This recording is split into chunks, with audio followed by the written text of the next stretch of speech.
Hello everyone, this is Sophia and Briar once again, and today we are going to be talking about some of my short story collections. As I mentioned in my last video in this series, we would be moving on to that section of my book. So today we are going to be talking about The Island of Screams and Come Back. Now this is I guess you could call it a series of short stories.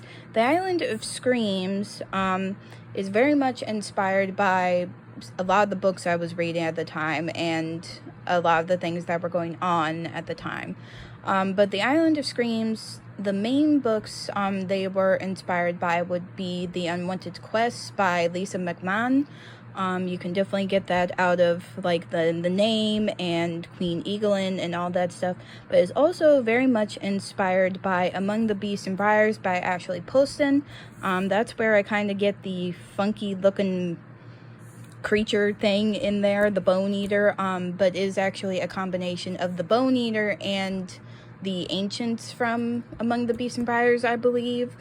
I don't really remember that well. Like, this one's pretty old. I wrote this in my senior year of high school, so I don't remember every single thing, but I just thought it was very interesting. And then Come Back is a different version of The Island of Screams.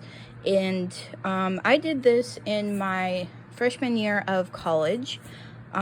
We had a prompt to do, or like, I guess a craft assignment, I think that's what it was called, and you had to pick POV or voice. So while we were talking about it, he said, like, maybe try to see a new perspective on an older story if you want to.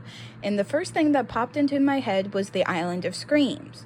And so we get to see The Island of Screams from the creature, from the Bone Eater's point of view.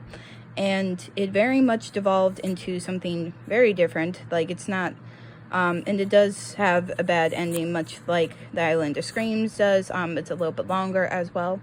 There is also a third version to this story called Forget the Fear. It's basically the same thing as Come Back, but it has like a happy ending, a more hopeful ending than what would happen in the previous two.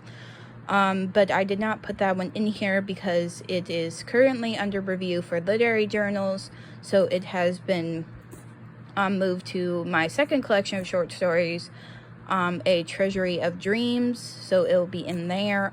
Even if it does not get published in any of the literary journals, it'll be there.